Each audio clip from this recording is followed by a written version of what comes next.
설교 말씀 올리겠습니다.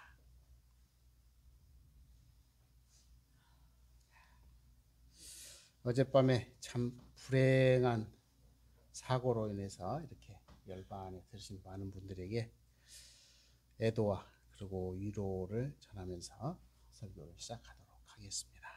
참 안타깝죠. 안타깝고 정말 그 후진국에서 정말로 후진국에서나 발생할 법한 그런 일들이 또 이렇게 해서 참 안타깝습니다. 먼저 한번 같이 읽어볼까요? 사람의 일생사는 인연에 의해서 결정지어됩니다. 진다.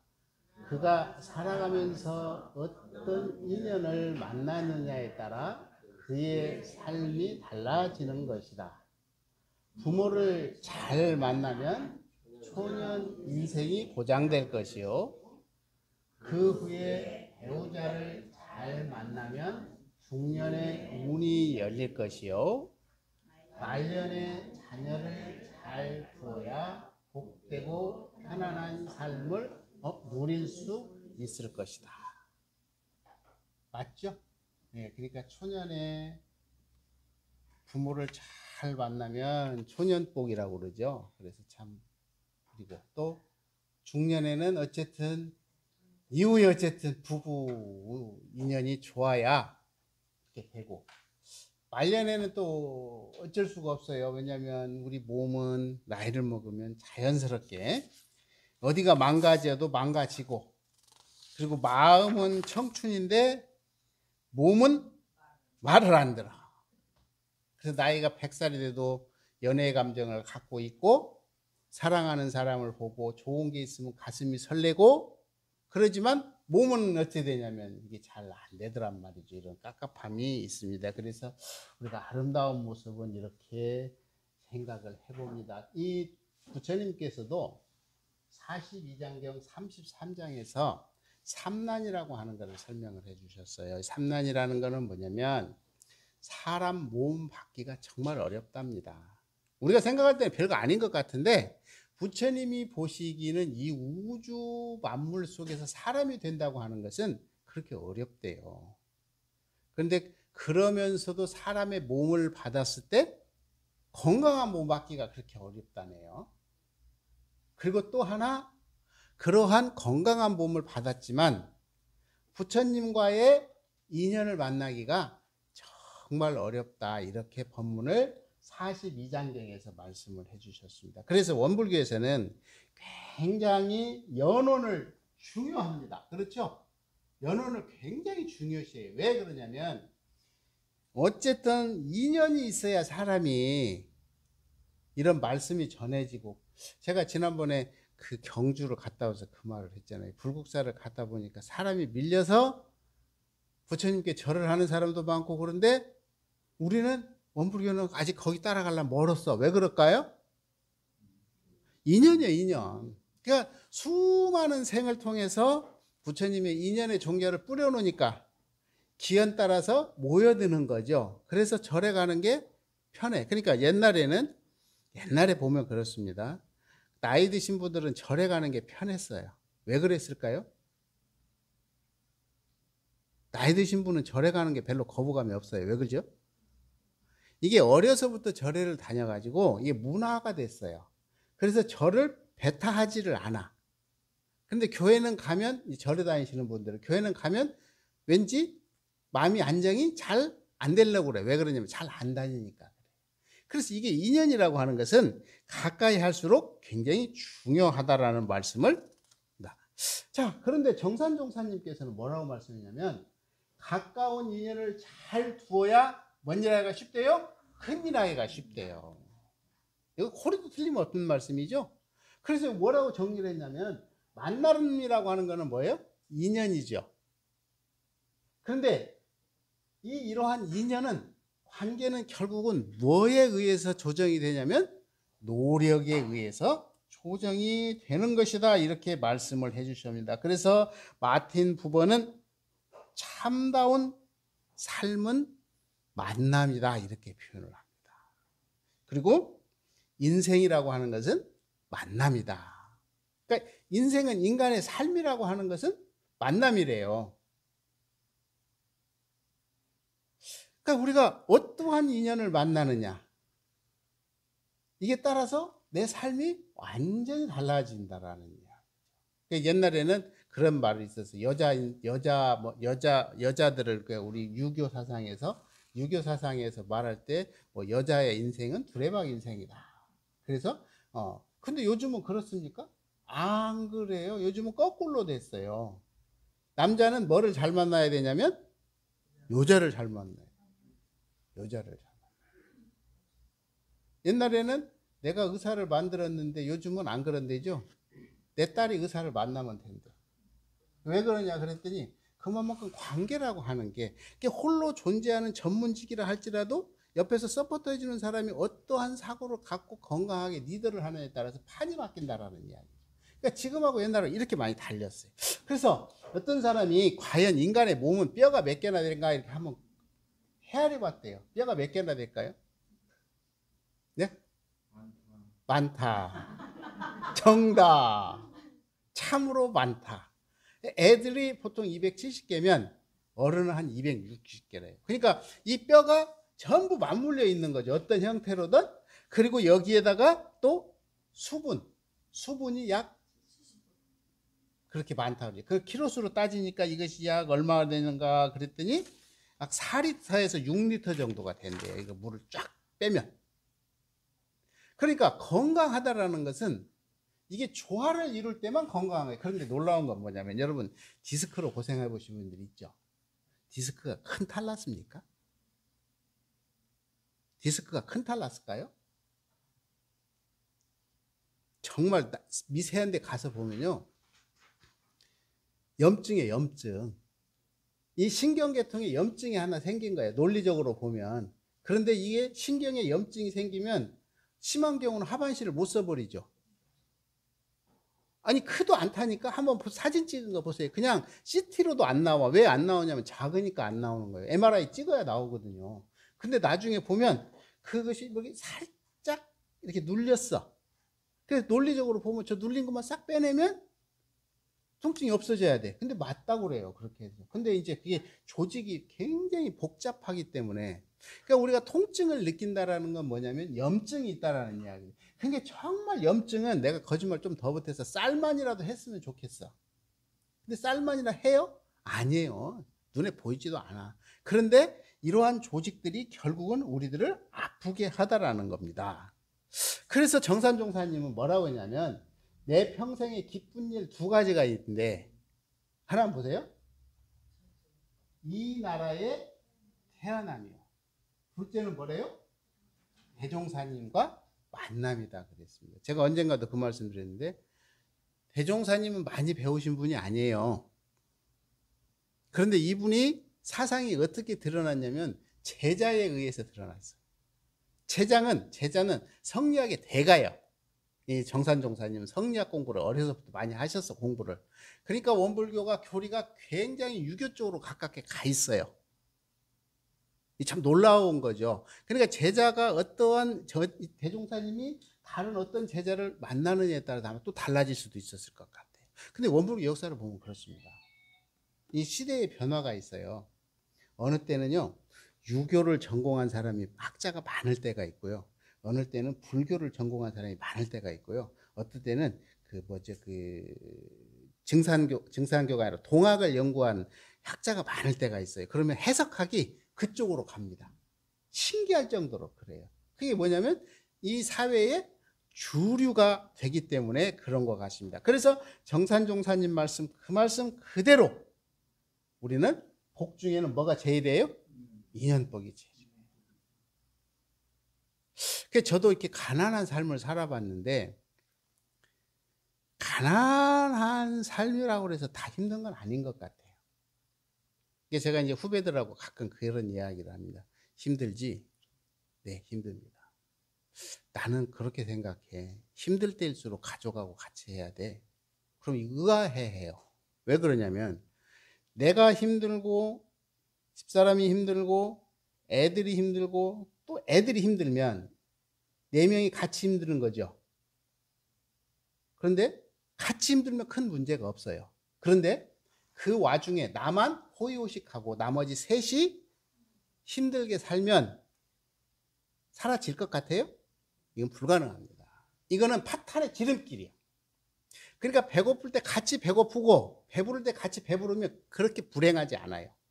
나름대로 그 속에서 행복이라고 하는 건덕지를 끊임없이 찾아냅니다. 근데 나와 다르다는 걸 느꼈을 때, 이때 우리는 굉장한 소외감을 느껴, 외로움을 느껴. 그래서 힘이 들어. 그래서 이때부터 뭐가 시작되냐면 원망이 시작되는 거예요. 때문에. 그러니까 그때부터는 내가 느끼는 게 뭐냐면 자괴감이 생기죠. 내가 이러려고 했는가? 그러니까 어떻게 돼? 우리가 뭐를 잘 만나야 돼? 인연을 잘 만나야 돼. 그래서 성현들은 우리들에게 끊임없이 복 중에 인연복이 제일이다. 여러분 여행 많이 다니시죠? 여행 중에서 제일로 멀리 가신 여행이 어디예요?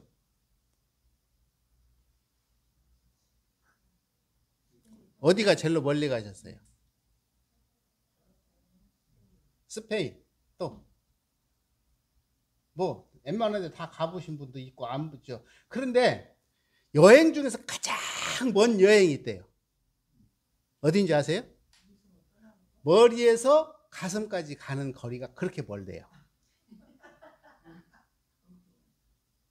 아니 우리 아까 그랬잖아요. 제가 끊임없이 이야기 인연의 소치라고 그랬잖아요. 우리 삶은 끊임없이 만남과 헤어지고 관계 속에서 살아가는데 여행도 관계잖아요. 그런데 머리에서 가슴까지 가는 거리가 제일로 멀답니다. 이게 머리로는 웬만한 거 다 이해가 된대요. 근데 가슴으로는 안 안아진대요. 그리고 더 먼 여행이 있답니다. 그게 뭐냐면 머리에서 발끝까지래요. 머리로는 이해를 하는데 발로서 실천하기가 굉장히 어렵다, 이렇게 이야기를 합니다, 석학들은. 그래서 우리가 인간에게 있어서 행과 불행이라고 하는 것은 결국은 어디에서 결정이 난다고요? 어디에서? 가까운 인연이세요. 그러니까 가까운 인연이야. 이거 한번 보세요. 이게 이제 우리가 보통 이게 명리학을 하시는 분들이 이렇게 합니다. 목, 화, 토, 금, 수 그랬죠. 이거를 설명하는 방식이에요. 이게 뭐냐면 이 불이죠. 이 불은 뭐가 있어야 불이 되죠? 쏘시개가 있어야 돼. 나무. 그러니까 나무가 타서 뭐가 되죠? 흙이 되는 거예요. 그러니까 이렇게 있는 것을 우리는 뭐냐면 상생 그래요. 야는 야를 도와주죠. 야는 야를 도와줘. 그러면 이거는 이 흙 속에 들어있는, 물 속에 들어있는 그 금이거든요. 그러니까 이 흙이 있어야 야가 숨을 수가 있죠. 그러면 이렇게 도와주는 것을 우리는 상생의 인연이라 그럽니다. 그러면 보세요. 이 나무를 자르는 거는 뭐예요? 쇠죠. 이거 뭐가 잘랐어요? 금이 잘랐잖아요. 이걸 뭐라고 하냐면 극이다 그럽니다. 자 보세요. 흙은 물을 휘정 할 수 있는 게 유일한 게 뭐냐면 흙이죠. 그 야하고 야가 만나면 어떻게 되면 흐려져. 이럴 때 이제 무슨 뭐 해가 당한다 이제 이렇게 이야기를 합니다. 보세요. 이 불을 끄는 거는 뭐죠? 수잖아요. 수. 이걸 뭐라 그러냐면 상극이다. 그 옆에 있는 거는 뭐예요? 상생. 그냥 우리 삶은 뭐와 뭐가 같이 있어요? 상생과 상극이 같이 있어. 근데 우리는 뭐만 좋아하죠? 상생만 좋아해. 네. 그러니까 우리 교리도 보면 뭐라고 그랬어요? 사은을 보면 피은과 보은과 배은이 있죠. 사은에 피은은 설명을 하고 보은과 배은이 있어. 보은은 뭐냐면 상생이에요. 피은은 뭐예요? 상극이에요. 그러니까 대종사님께서는 우리는 생각에 이 상생만 있으면 살 것 같은데 천만의 말씀이에요. 예를 들어서 이 금이 없으면 나무를 멋있게 못 만들어. 집을 지려면 뭘로 정리를 해야 될 거 아닙니까? 그런데 막 큰 나무면은 큰 쇠면 문제가 되지만 잔 칼이 없이는 안 돼. 그래서 대종사님이 이걸 뭐라고 표현한지 아세요? 뭐라고 표현하셨을까요? 은생어해, 해생어은, 이렇게 해서 다시 한번 뭐라고요? 은생어해, 해, 생, 은. 이걸 그렇게 설명을 해 주신 거예요. 지금 우리가 이 삶을 산다고 하는 것은 은혜로움만 가득하면 끝내줄 것 같죠. 근데 안 그래요. 그러면 꼭 뭐와 똑같냐면 음지에서 자란 식물과 똑같아. 그런데 뭐가 있어서? 극이 있어서 우리를 살려주고 있다는 사실을 우리는 꼭 기억을 해야 할 것 같습니다. 자, 그래 정산종사님은 인과는 상생과 상극과 순수와 반수의 인과다. 이렇게 네 가지로 설명을 해 주십니다. 이건 뭐 굳이 설명해도 안 와도 아실 것 같아요. 그게 나를 살려주는 인과, 나를 발전시켜주는 인과가 있는가 하면 나를 괴롭히는 인연이 있고, 또 내가 이렇게 생각만 하면 쫙 이루어지는 게 있는가 하면 생각한 거하고 반대로 이루어지는 경우도 있어요. 이러한 이치가 있다라는 것을 알면 돼요. 자, 보세요. 이 세상은 뭘로 건설되어 있냐면 12이해. 요 네 가지밖에 없다고 그랬죠. 그러니까 12이해야 옳고 그르고 나한테 득이 되느냐, 내가 해가 되느냐. 이거에 따라서 우리는 어느 거는 고맙고 어느 것은 밉고. 그런데 그냥 순수하게 바래서만 일이 되어지면 뭔 걱정이겠습니까? 그럽니까? 안 그러잖아요. 그러니까 그 속에 나를 살려주는 뭐가 숨어 있는 것을 빨리 찾아내는 게 바로 신앙이야. 아까 뭐라 했냐면 은생 해 그랬잖아요. 지금 내가 거꾸로 해석을 하는 겁니다. 내가 고통 속에 꽉 있어 죽을 것만 같아. 해 속에는 뭐가 숨어 있는지 아세요? 은혜라는 게 숨어져 있어.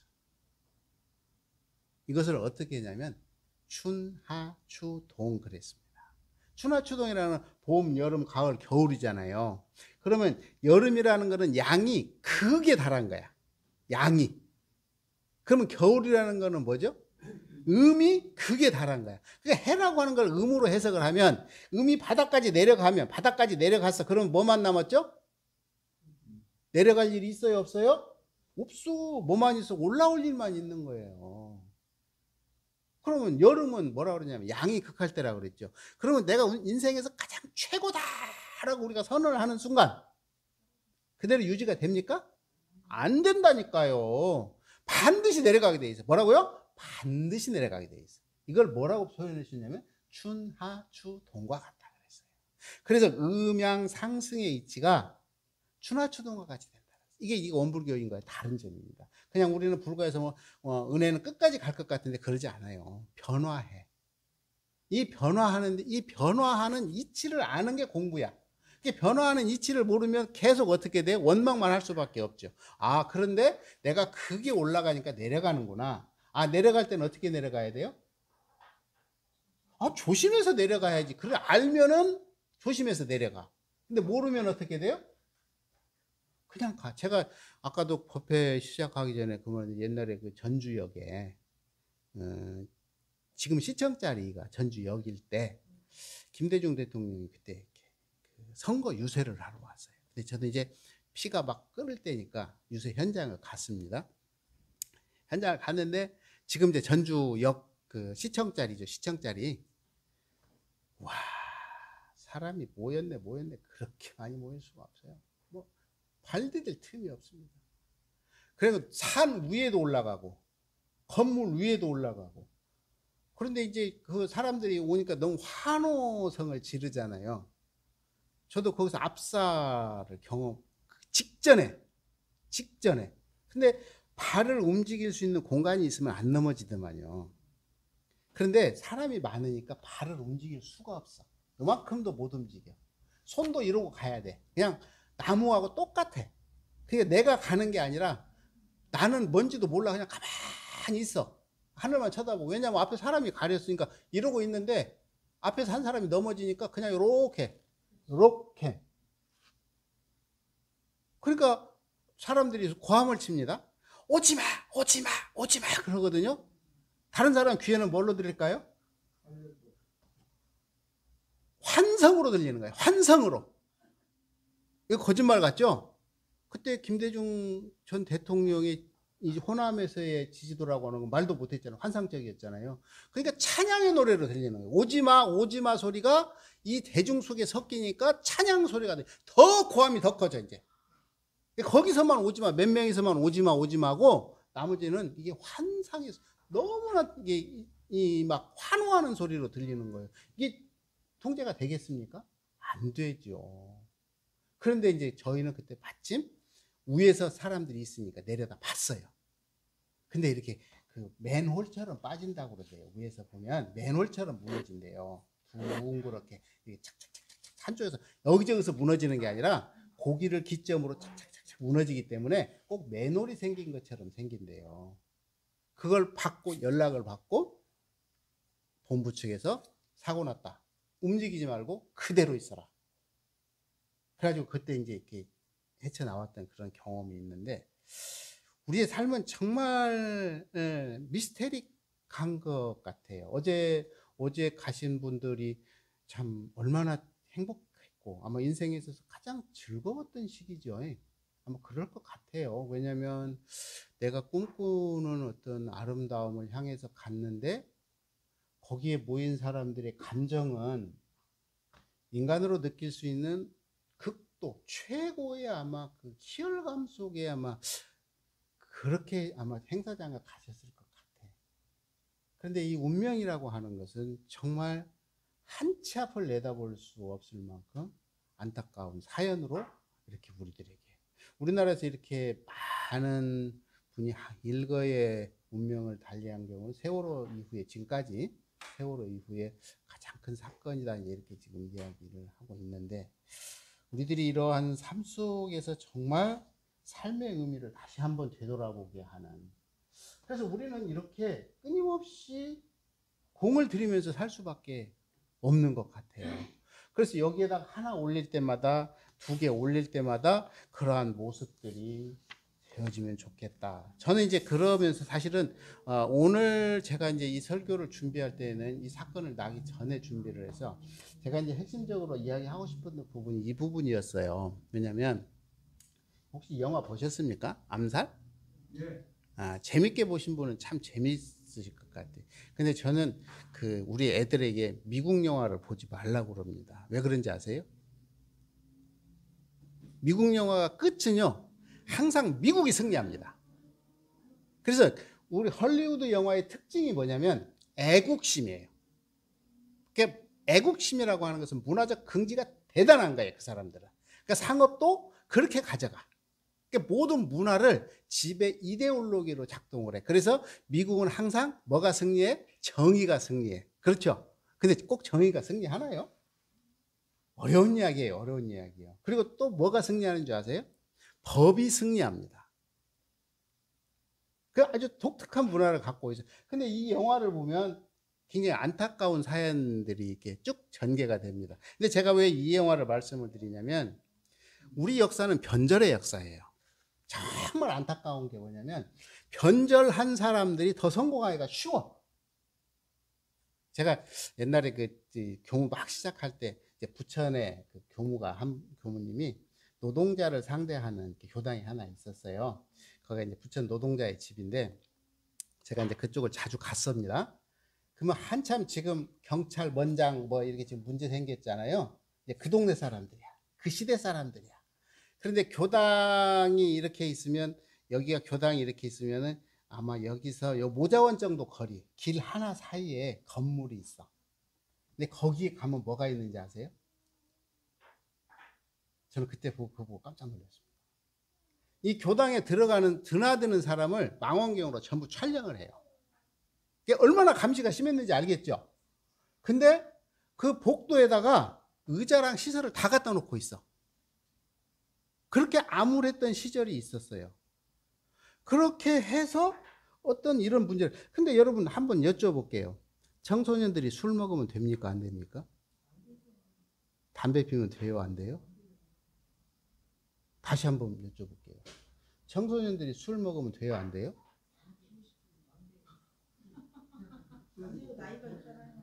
왜 안 되죠?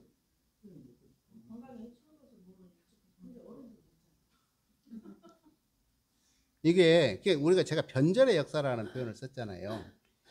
그래서 항상 이렇게 역사가 바뀌면서 역사를 정리를 못하고 가니까 우리나라가 이상스러운 모습으로 자꾸 진행이 되는 거예요. 그러니까 변절이라고 하는 것은 뭐 이렇게 그 당시에는 어쩔 수 없는 상황이었으니까 그랬죠. 보세요. 청소년이 술과 담배를 하면 안 된다라는 규정 누가 만들었습니까? 어른들이 만들었죠. 이걸 우리는 기득권자라고 합니다. 기득권자들이 해봤어. 다 해보니까 좋아, 안 좋아? 안 좋아. 이걸 인정해야 된다니까요. 그럼 청소년 스스로 안 좋으니까 안 해야겠다 그러면 전혀 문제가 되지 않아. 그런데 어른들이 전부 정해. 그런데 이 뒷면에는 뭐가 있냐면 어른들이 통제의 기능을 갖습니다. 이렇게 함으로 인해서 이게 정말 권력이에요. 무서울 정도로. 그렇기 때문에 이러한 문제, 지금 이제 남북이 저희가 이태원 문제가 생겨서 그렇지 남북 문제가 굉장히 심각하다고 그러죠. 근데 우리나라 사람들은 심각하다고 생각하나요? 못 느껴. 왜 못 느끼죠? 전쟁이 안 날 거라고 믿고 있으니까. 아니, 전쟁이 안 날 거라고 믿고 있다니까? 근데 외국에서는 보면 우리가 전쟁 금방 날 것 같아요. 왜냐면 포문을 다 열어놨잖아요. 그런데 이 역사를 했던 사람들이, 정치를 했던 사람들이 제일로 무서워하는 게 뭐냐면 우발적 사건입니다. 그러니까 전쟁은 의도적으로 내지 않을 거라는 걸 확실하게 믿어요. 그런데 우발적 사건이라는 건 뭐냐면 예를 들면 옛날에 삐라 사건이 있었잖아요. 정부 차원에서 막았죠. 왜 막은지 아세요? 이게 우발적 사건의 대표적입니다. 이게 뭐냐면 삐라가 자꾸 넘어가면 그쪽이 체제에 대해서 긍정적이질 않아요. 그러니까 이걸 없애는 방법은 뭐냐면 포로 쏘아버려야 돼. 불질러버려야 돼. 예를 들어서. 근데 저쪽에서 그걸 잡으려고 쏘았는데 만약에 이 탄이 남한으로 떨어지면 어떻게 될까요? 여기에는 대응 논리가 있어요. 예를 들어 저쪽에서 한 발 쏘면 여기서도 뭐 해야 돼? 한 발을 쏴야 돼. 이거는 결재권이 필요가 없고 그냥 자연적으로 그런데요. 그럼 이쪽에서 하나 쏘면 이쪽에 또 쏴야죠. 그럼 저쪽에서 생각하면 또 쏘았어? 그럼 또 쏴. 그럼 이쪽에 또 쏴. 이렇게 되면 어떻게 되냐? 우발적 사건이 엄청난 사건으로. 그래서 이걸 제일로 무서워하는 거예요. 무서워하는 이유가 다른 것이 아니고 우리들은 그 정도는 전부 갖고 있다라는 거예요. 그래서 성현들은 뭘 말씀하셨냐면 다시 읽어봐. 시작. 뭐라고요? 해원상생. 풀어야 돼. 근데 보세요. 전쟁이 나고 우리가 70년이 됐는데도 지금도 반공 이데올로 갖고 싸우잖아요. 근데 여기다가 만약에 남북 전쟁이 났다고 생각하면 우리 후손들은 이 논리 싸움에 하다가 우리가 얼마나 괴롭겠는가 하는 거예요. 지금 우리가 가장 아마 그 국방비로 나가는 것을 복지로 환원하면 연세 드신 분 생활하는데 전혀 문제가 없답니다. 어마어마하게 정부에서 지원을 하고 살아도 전혀 문제가 없대요. 그런데 우리나라 예산 중에서 가장 큰 게 뭐죠? 국방 예산이에요. 이게 쓸모가 있어요, 없어요? 쓸모가 없어. 그런데 결국은 남북이 대치하고 세계가 긴장관계를 형성하면서 무기를 끊임없이 만들었어요. 그래서 종교가에서 끊임없이 이야기를 하는 게 해원상생이다. 그래서 대종사님께서는 여기 딱 같이 한번 읽어보겠습니다. 시작. 보은 즉 불공. 이게 뭔 말이냐면 은혜를 알아서 공을 드린다. 이게 해원이고 상생이에요. 근데 우리가 이제 그 왼수를 풀라고 보면 우리는 계속 뭘로 풀라냐? 논리로 풀라고 그러거든요. 근데 사실 풀려면 어떻게 되냐면 내가 잘못했네. 이 말 한마디면 사실 끝나거든요. 근데 내가 뭐 때문에 잘못했네 이러면 이제 버려버리는데 내가 잘못했네. 그러면 형제간에 왼수로 살던 사람도 금방 풀어져. 왜냐하면 나라고 하는 상이 그득해. 그래서 여기서 뭐라 같이 시작. 절박함을 가진 사람, 눈에 불을 켜고 끊임없이 기회를 탐색하는 사람, 사생결단의 각오로 달려드는 사람에게만 뭐가 있다고요? 미래의 문이 있다. 이렇게 말씀을 하고 있습니다. 이분이 누구죠? 잘 모르실 거예요. 진묵대사예요. 진묵대사. 진묵대사가 이 호남 지역에서는 아주 유명하신 분입니다. 아주 유명하신 분이에요. 근데 이 진목대사가 보면 자기의 역량을 한 번도 펼치지를 못했어. 진목대사 그러면은 뭐 여러 가지 이야기들이 있죠. 특히 원불교에서도 많이 이용을 합니다. 그런데 이걸 가만히 놓고 보면 결국 이분은 뭘 읽으셨냐면 시절운을 읽으신 것 같아요. 그러니까 내가 탁월한 능력이 있다 해도 시절운이 나를 받쳐주지 않으면 인연이 잘 작동이 안 되더라는 겁니다. 그래서 참 좋은 인연이라는 것은 뭐가 좋아야 돼요? 시작이 좋아야 돼요. 그런데 그것보다 더 좋은 거는 뭐가 좋아야 된다고요? 끝이 좋아야 된다. 자, 시작. 인연에는 좋은 인연과 낮은 인연이 있나니 좋은 인연은 나의 앞길을 열어주고 향상심과 각성을 주는 인연이요, 낮은 인연은 나의 앞길을 막고 나태심과 타락심을 조장하며 선연을 이간하는 인연이니라. 이렇게 말씀을 해주셨습니다. 아까 인연이라고 하는 것은 뭐라고 그랬죠?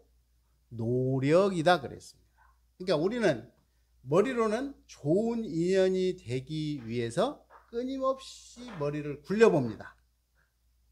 그렇죠? 머리를 끊임없이 굴려. 그런데 이 굴린 머리가 어디로 내려가야 돼요? 가슴으로 내려가야 돼요. 이 굴린 머리가 어디로 가야 돼요? 다리로 가야 돼요. 논리가 아니랍니다. 이게 인연 관리의 핵심은 논리가 아니고 이 머리가 가슴으로 내려가고 이 머리가 손발로 내려갈 때 이 노력이 이 성과가 배가 된다 하시는 말씀입니다. 그래서 참 우리가 열심히 살아간다고 끊임없이 이야기를 합니다. 그런데 무엇을 위해서 열심히 살아가는가를 이렇게 한 번씩 돌아볼 수 있는 기회가 있으면 얼마나 좋을까, 이런 생각이 있어서 오늘은 제가 인연에 대해서 잠시 말씀을 올렸습니다. 감사합니다.